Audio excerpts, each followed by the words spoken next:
subscribe to the Donnie Houston podcast, man.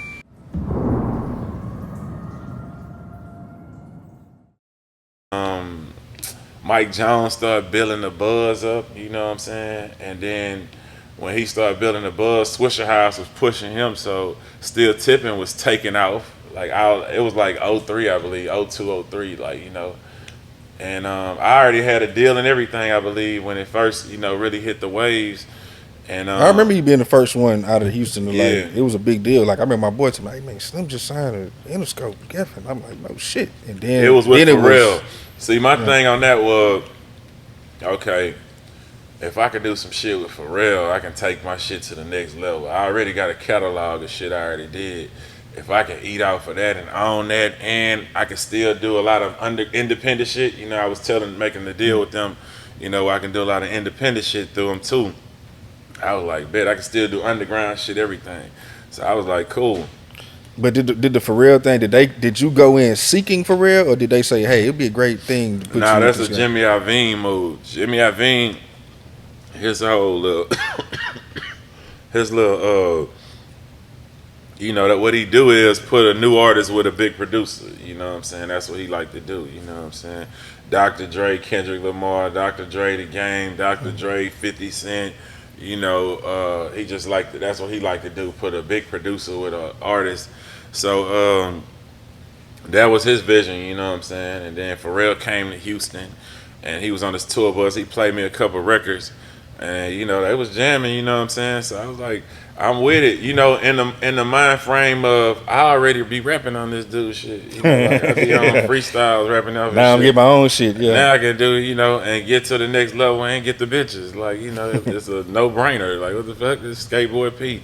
So I'm like, cool, you know, let's do it. You know what I'm saying? So we doing it. It was the probably best process I've been through. You know what I'm saying? Being in the studio on such a high level, you know, with everybody. Like, it's Justin Timberlake in one room, Snoop Dogg next room, you know, whoever in that bitch. You know what I'm saying? Gwen Stefani, all kind of shit. You know, I'm in rooms with different people. I'm sure he probably made the Beyonce play. You know, no telling. You know, with well, no, I don't think he did that one. Check But up on it. That was a little bit later. Though, that right? was later. That was something I had did because they gave me a show. I did a show with them. That's how we did that one. But Gwen Stefani, the luxurious, he made that play for sure. Like, you know, so just being with Skateboard P, you know, it's gonna get you through a lot of those. You know, so it was you know, I got nothing but respect for him. He learned a lot from him. You know what I'm saying? He showed me a lot just being around him. You know, What's some of the things that you picked up on? You know what I'm saying? Just being around.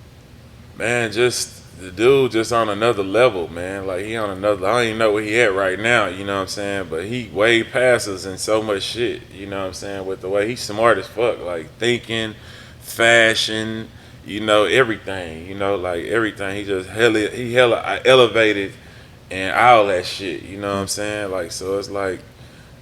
I ain't shit we doing now. He didn't have that shit back then. You know, he was showing me that shit when I was fucking with him. A lot of shit people doing now. So it's like he took me to meet Nigo. You know what I'm saying? Like I'm over there kicking it with Nigo in Japan, bro, in Tokyo. Come on now, that's the king. I'm at this nigga house. You know, at his penthouse. We at Disney World and shit out there together. Like you know what I'm saying? I'm seeing a Phantom with a Jacob the Jeweler emblem on that bitch, thinking we the shit. You know, this Asian got a snapper toolbox with 50 motherfucking watches in that bitch in the middle of his crib, 50 chains in that hoe, 10 fucking grills, like everything's flawless, like it's on another level. Like it's people we ain't heard. You know, we on this hood shit, bro. They ain't even look at us for real. Like, they don't take us serious. They got motherfuckers like Lorraine, you know, diamond specialists who, you know, they don't take this shit serious we doing, you know, so it's like just another level. Shit you just see, like, it's inspiring, bro. You know what I'm saying? What talk about I ain't heard of that. Like how that was it already a Jay-Z record, or like how that whole thing? Yeah, that's actually, if you listen to it, it say, change clothes, remix, I don't take them out to eat. Yeah, that was Change Clothes remix. You know what I'm saying? But he ain't use it. So, Pharrell played it for me, and he was like, he wanted me to do it, so I did it, and that's how that came about. I think I Yeah, seen some footage one time. Like Pharrell had the idea to put the girl talking on the boss. right, like a boss. Yeah.